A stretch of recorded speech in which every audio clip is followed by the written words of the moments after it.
Up in South Orange with Pete Diaz. Well, the day is Monday, the 29th. He up in South Orange outside dining. Well, it's supposed to be the day of that they start the inside dining, but there's a few people in bar restaurants that overcrowded the place and wasn't practicing social distancing. So they decided to delay the opening of the inside. As you can see, this fine burger restaurant we at. This is the outside, the tables. As you can see, everyone else is dining outside.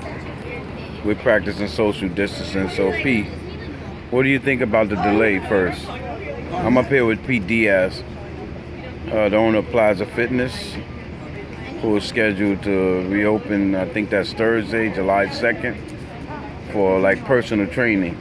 What do you think about the situation with the people overcrowding the bars, the bar restaurants, that wind up ending in the delay? The owners of a business, because they depend on customers to come in and buy stuff. So, I know there's an epidemic with the virus and everything, but I guess we have to take safe measures somehow or another, so they let us open. So, as a business owner, I do understand, because I go through the same thing myself. Well, you should be opening, as I stated earlier, Thursday, right? It's just for personal training only. And you already have everything set up? Yeah, I have everything set up. I have a few trainers that's going to come in and train people in different rooms, because I got different rooms in my gym, so they could do that. And your business be a is lot more safer. And your business is located in Bloomfield, correct? Yes. The address is 11 Westinghouse Plaza. And you open actually 7 days a week? 7 days a week. By appointment only at this point, right? By appointment only. And you do have a few trainers you already have in place that's on board? Yes, that's on board. And they can't wait to train their clients. Okay, so your hours of opening would be cut short too, right? Yeah, cut the hours. I used to open up to 10, now I'm doing it to 8 o'clock. Weekends I cut it down to like 2 o'clock in the afternoon. So let's say if you have a trainer that has maybe train about 3 people at a time, would you limit the amount of... Well, they could have 3 people, but they'll go in separate rooms, or they got to do a distance, like at least 6 feet apart and stuff like that. So what do you think about, because you're a gym owner, what do you think about this whole thing that you have to wear a mask while you're working out? It's kind of hard to do that. I mean, it cuts off your oxygen and your breathing, especially if you're doing cardio. And actually, you get more sicker that way, because you're raising your heart rate so high that you get sick like that. I tell them people to just bring it down to their chin or something. If they're in contact with people, then put it on. Right. For cardio, it's going to be very difficult to do. Yes, because I was wondering about that, because I didn't think that was healthy. Right. Because actually, when you have the mask on for a period of time, right, a lengthy period of time, it actually cuts down your blood oxygen level. Oxygen level. And it's really not healthy. It's not healthy. And a lot of people might be short of breath, and if you do that to them, then they could really get sick. Well, plus, especially if you were exercise, bringing your heart rate up, which it require the proper kind of breathing. Right. And also doing, if you was doing treadmills or elliptical and stuff, I wouldn't think that everyone should be wearing a mask. Well, what happens when you do cardio and you wear the mask, your heart rate's gonna go high. If you have your heart rate at 130, it's gonna raise it up to at least 160, 180, because it's making your heart work a lot more harder. And some people might faint during that process. So I would tell them not to do it, but they should have their sanitizers or something when they finish with the treadmill, and clean it up so nobody won't get sick. And I have them separated so they're not congested. You know, and another thing, it's something that I wrestle with. I don't know how you feel about this, but I'm gonna ask you. Do you think the gyms are less safer than, say, a massage parlor, Absolutely. a tattoo place? Absolutely. That is more safer or less safer? It's more safer. The gyms are more safer. Yeah, because the massage parlor requires touching, and tattoo close, parlors, up close. You're drawing blood, so you know when they do a tattoo, the blood comes out. So Yes. yeah, so you're gonna get infected. So I was puzzled, but with the barber shops and the hair salons, I can understand. Right. But when you start talking about tattoo and massage parlors, I was like, well, wait a minute, what makes this more safer than, say, going to a gym and where you could actually create your own space? You could create your own space. And not only that, it's healthy because you're taking all that stuff you got inside of your body, you're pushing it out. And you know, people do take baths and take showers, so you're gonna feel a lot better. And when you got blood flow to your blood in your body, in your muscle, you got more oxygen because you work out, so you're gonna feel more healthier. And if you don't work out or at all, or some people don't get, especially in middle-aged people, your body is sluggish. You know what I mean? Because you're not moving your body. Now, this is the complication when you're a middle-aged person. Joint pains, circulation, because their body's not moving. You know, it's like somebody in bed, they can't move, and they got to feed them through a tube because their body's not moving. So if you don't have your body moving in any way, even though we do get joint pains or from working out, but it's not as bad as you not doing anything. At least you having movement to your body. Yeah, so yes, I thought it was real interesting that they took that approach of opening those places and putting actually now, as of today, the gyms don't have, I'm talking about to open up, even out, fully open up. Right. There's not a date in sight. No, I mean, this been going on since, supposed to open in June. Now they're 15, now it's going, it just keeps prolonging it. For whatever reason they do that, if it's political or it's because whatever reason, I don't know. But the gyms a lot of gyms are going out of business, and some of them I can't even recover. I've been in business 21 years in the gym business, totally 30 because I had another gym before that. And the big corporations right now, they live on membership. That's how they live. They don't live on personal training. So gyms like that, eventually they're gonna go down. So I don't understand the concept of that or people's livelihood are effective. Because when you have a big corporation like a gym, like a LA Fitness or a New York Sports Club, you have 30 to 20 people working. So right now you're gonna have no people working. And you know, I don't know how they're gonna rebound from that overhead they're paying.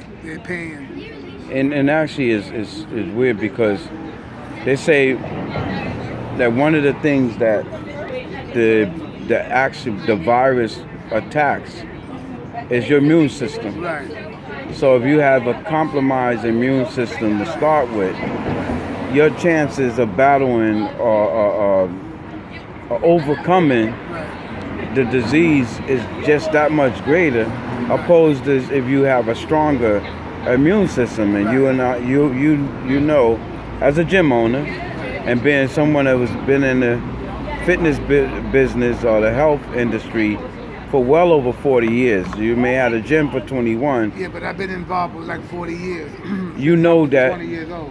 One of the ways to actually build a strong immune system is through exercise, eating right, Yes. and doing a proper amount of cardio, etc., and weight training. You know, the gyms is good for a lot of reasons. And one of the main reasons, and people might agree with me, is mental health. People release a lot of stress. So if you can open up a bar, right, and let people go in, what can you open up a gym, which is a lot more better? Because when people join gyms, they're conscientious about their health. When people don't go to gyms, they want to go to bars and hang out, and some of them, get drunk and stuff. So Yeah. the statistics of people dying from in a gym is very slim. And the people that go to bars, they get drunk, they hit somebody or kill somebody, or whatever, they're getting sick. It's more than a gym of people getting sick from a gym. So it's safe to say that gyms are actually most people's outlet. Right, It's their drug. right, As far as this, it's actually a therapy session yes, to come in. It's not just all about just physical training. right. It's about a way that they could come and get out all the anxiety that they Right. deal with from a day-to-day or week-to-week basis. I put this in another perspective, right? If somebody was incarcerated in jail and they didn't work out or do any kind of exercise, they probably hang themselves because they need some kind of outlet. You know what I mean? And when you don't have no outlet, you feel confined. It feel like the government is confining you to doing something that you like doing. Right. You know what I mean? Because not everybody plays golf. Not a lot of people like golf, but they let the golf. Nothing that I got against golf. Some people like golf because they release stress. It's a sport, so why can't they let the gyms open? It's a sport for us, And people are more conscious of being sick than people are going to the bars. They're closing bars now again because people don't follow the rules. In the gyms, at least people follow the rules. They don't want to get sick. Another thing I didn't understand too, and I'm really vocal about this here because I know there's no way. How can you call a liquor store a central, Right, a liquor store, right. and then all these other business non-central? Like, what health benefit there is in alcohol? I mean, drinking liquor. I don't understand. I'm not a liquor drinker or a beer drinker, so I can't even say it's a good thing or bad thing because people might just drink socially, and some people might have wine for dinner, right? Because it might help them digest their food. So in that case, okay. But if you're opening up the liquor store and people are going to buy a pint of Hennessy and drink the whole bottle and stay home drunk and can't get up to go to work, you're actually making more damage than you're doing good. Well, actually, we know it's destroying your liver over a period of time.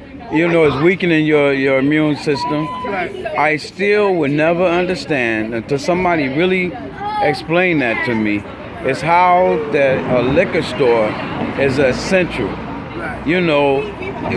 When you and I know, we done seen people that died as a result. I have some of my own family members died of liver problems.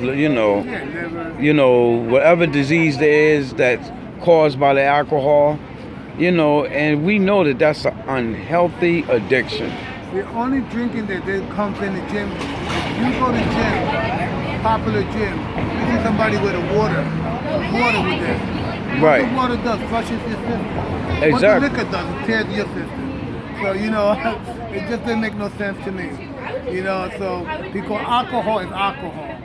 You can't alcohol will destroy your liver, your kidneys, eventually, long time use. I can't see nobody telling me that water is going to kill you. Yeah, absolutely. And actually, this pandemic Right. had took on so many phases, Right. and it's still, even today, there's 4 months Right. still into it, Right. and the people are still Well, uncertain. right now they don't have an answer, and they're trying to find an answer for whoever's running the show.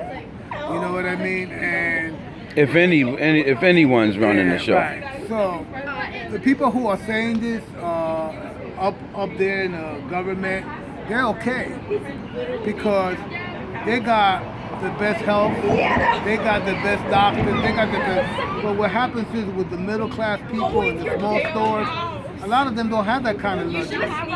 You know, they got to depend on the community to help them out, or people to help them out in general, because they don't got that backing. You know what I mean? So I think it's more like a more political thing sometimes. And don't get me wrong, there are people dying from this virus, right? And right now they're saying even young people. But these are the people who not practicing social distance. These are the people who don't wear a mask or I'm not wearing a mask now because I just finished eating. But every time I But walk you're also on the outside too. yeah, and I'm on the outside and I go inside, I wear it. You know what I mean? Right. So I try to be safe. You know, can a mask help you stop coronavirus? No. Absolutely not. Absolutely not. You know, so they need to. This goes to the heart of what I was asking earlier. There's so much uncertainty Right. as to whether the mask. Then I'm hearing the call for everybody have to wear masks. It's mandatory. Like some states are calling for that. But we're being told also that there's no protection in the mask. Okay, now you tell me this. You can open up parks, right? Like a Great Adventure. I'm just using that as an example. How many people are you gonna see there with masks when they go on the water rides, when they go on the rides, when they're going on the playing the game? You might, out of 10, you might see 2. You know what I mean? Because nobody is not gonna actually. And some people don't even do it on purpose. They just forget. You know, Right. It happens to me. Oh, I gotta go run to my car and get my mask. Many a time. We're not used to keeping something on our face all the time. No. You know, it's like we're living in a chemical warfare or something. You know what I mean? You know what I fear the most is I know that the airlines, once they open this up and I start traveling again, Right.